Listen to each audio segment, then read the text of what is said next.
Ngibingelele ngiphinde futhi ngingamukelela kuNqambothi Media TV 18 wengane zakwethu ngicela ukuthi uyavelela ikhasi ngicela nizokufanele ucofa subscribe ulike bese uphinde uphawula lapha ku comment section. Kuphelile ngumsakazo Ukhozi uJatha Ngobe ohlelweni obelishayela uSigiya ngengoma ebelishayela noBingelela Mpanza lapha emsakazweni Ukhozi FM. Lezi indaba zivele ngesikhathi abaphathi bomsakazo Ukhozi FM bethula abantu abazoshayela inhlelo onyakeni ka-2025.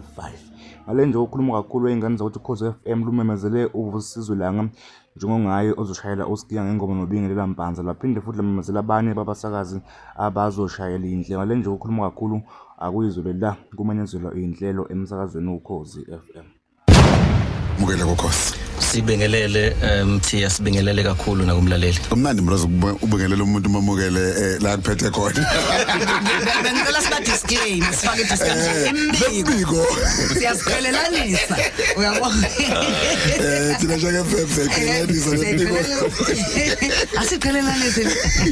Asifake akuzona akuqhubeka ngiqhele mina. Ngoba bazosibuza abaphathi bona la ukuthi disclaimer nidlalanga. Kune interview bekwenze njani? Bathi clock bekwenze njani? Kanjalo Ukhozi nomphathi futhi umnumzana Lwazi Mthabela uyi-marketing manager kuKhozi FM. Mthabela sakubingelela ba. Mabhakabhaka sanibonani. Kanti ngisho FM la ukuthi ibhakabhaka mina lokungalithanda sesifundisa kamama. Usho kanje ayakuveli Mthiya. Akuveli. Awukaze ngiyibone khambeka ke mistake ibhakabhaka. Ngithanda kabe ibhakabhaka. Nongale komanqoko abantu sebethe enjoy emsakazweni yabo bafisa ukwazi ukuthi ngabe Ukhozi FM luzomisa kanjani. Uqala Ukhozi FM sona station esikhulu esithandwayo nesilalelwayo ngabe ukuhlukaniswa konyaka ngabe ikhalenda ephumayo uyazi ukuthi kusuke ngakenziwa lotho mangake kakabe Ukhozi. Nanti Ukhozi FM yoqala unyaka ka-2024 2025 2026 ngo-April kuzoma kanjani baphathi bami? Siyabonga kakhulu Mthiya. Mhlawumbe ake siqale nje sikhulume ngodaba lokuthi yini eyenza kushintshwe inhlelo noma kushintshwe abasakaza einhlelweni ngaphambi kokuthi singene kwi line up entsha. Izathu eziningi ke zike ibhekwe ngaphambi kokuthi kuthathwe inqomo efana lezo kodwa ke mhlawumbe sobala nje noma ezintathu asizokuyibala zonke. Okokuqala mhlawumbe sesibheke ama audiences abalaleli. Uhlelo liyakwazi nokulethela isiteshi abalaleli esibadingayo. Uma uhlelo lungakwazi mhlawumbe ama numbers ehla ibheka phansi lokusho ukuthi mhlawumbe khona into engahambe kahle edinga ukulungiswa. Lapho ke kuthatha isinqumo sokuthi mhlawumbe i-content ayishintshwe abasakazi abashintshwe yonke leyo nto. Mhlawumbe kwesibili kuba i-content.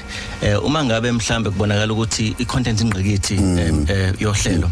Uma kubonakala ukuthi ingqikithi yohlelo ayihambisani nesikhathi mhlawumbe uhlelo olungaso nokuthi mhlawumbe abasakazi abaphethe lo hlelo mhlawumbe i-content uhlelo luyiphushayo iyabaxaka mhlawumbe ngandlela thile nalapho ke kuthiwa mhlawumbe ke ake kushintshwe mhlawumbe kufakwe abanye noma ke kushintshwe mhlawumbe i-content ishintshwe uhlelo lushintshe nje lungabe lisabelo kube yilona. Mhlawumbe kwesithathu kuba udaba lokusithi revenue generation. SABC kumele yenze inzuzo, iteshi kumele zenze inzuzo ukuze SABC iphile. Uma mhlawumbe sibona ukuthi inhlelo azihambisani nombono weSABC ukuthi imali ingangeniswa kanje enkampanini mhlambe lokho ke kube nesidingo sokuthi mhlambe ke lishintshe uhlelo lube yini indlela ukuthi sikwazi ukuthi sihehe ama advertisers sehehe abantu abazofaka imali ohlelweni ukuze SABC simame nje okunye kwezinto lokho ezike ibhekwe ngaphambi kokuthi ke mhlambe kushintshwe abalaleli noma kushintshwe inhlelo akuvele nje uvuke kuseni kuthi hayi yashintshwa lo uyahamba lo akwenziwa kanjalo. Sekuchaziwe kanjalo ukuthi okokuqala lokho kuke kubhekwe amaphapho aphezulu ukwazi ukuthi kuma kanjani kulonyaka. Siyabonga kakhulu futhi Mthiya. Nami ake ngiqale mhlawumbe ngibingela abaleli bamabhakabhaka. Ngisaxakeka namanje ukuthi bapha abanye bafunani la bekhona ekhaya lengapha. Mhlawumbe ake siqaleni ngomsombuluko kuya kulesine Monday to Thursday kusukela ngo12 ebusuku. Lapho sizoba noZama Mseleko benoBingelela Mpanza Monday to Thursday uZama Mseleko noBingelela Mpanza kusukela ngo12 fika ku3 ekseni. Bese kuthi kusukela ke ngo-12 kuya ku-3 ekseni Monday to Thursday. NgoLesihlanu ke manje kuzoba ke noma fresh uThokozani Mpungose. Bese kuthi ngo-3 kuya ku-5 ngomsombuluko sibe no Londa Mbatha. NgoLesibili kuya koLesihlanu kusukela ngo-3 kuya ku-5 ekseni sizoba no Phindi P. Kuthi ngo-6 kuya ku-9 ngolesi Monday to Friday sibe no abasakazi laba mhlambe esingakusho lana ukuthi abasakazi asebemkantshubomvu laba emsakazweni okuyibona asebezosiphathela ke uhlelo lasekuseni i-breakfast show mhlambe sicina ngapho sebasho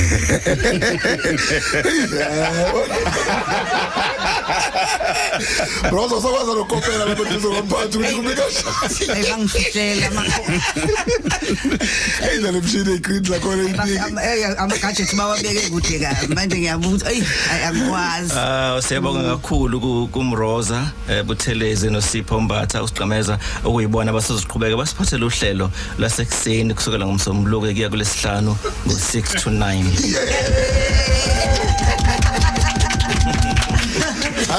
Wathuluka umfyozi Washintsha Ayiphelelisiwe ke basho washintsha akasasiloni bhakani. akasaloni bhakani Sengibuyele ekhaya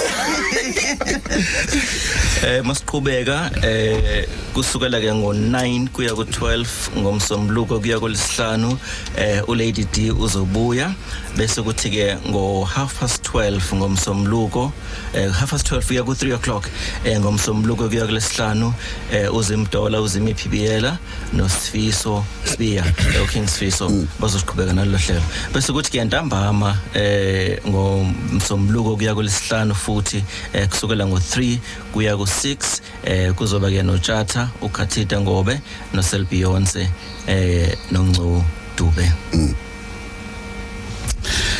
Mase sithi lapha Monday to Friday 7 to 8 for esports isoba no Victor Mlife 8 to 12 Monday to Thursday Nkosinathi Mshengu Khona sikhuluma 8 to 12 Fridays uZandile Zildladla 12 to 3 ekseni Saturday uNozipho uMazulo Zulayo Zulu 3 to 6 Saturday morning uLindani Lihlophe and then mase sithi ngomgqibelo 7 to 9 uLucky Nkosi 9 to 12 ngomgqibelo uBingelela Mpanza ne-edition entsha ke ekhaya lethu Khozi uVusizwe Langa. From 12 to 3 ngomgqibelo uThokozani Mafresh Mpungose siphathele top 28 mase sithi ubuso busha ngomgqibelo 3 to 6 sibuyisa uSithandwa Nzuza ngomgqibelo 9 to 12 sinolihlophe futhi ngomgqibelo ngesonto 12 to 3 ekseni sibuyisa uZandile Zildladla Sunday 3 to 6 ekseni mase sifaka ke uSiphiwe Sibiya yena owini wethu wokugcina ay mase and then ngesonto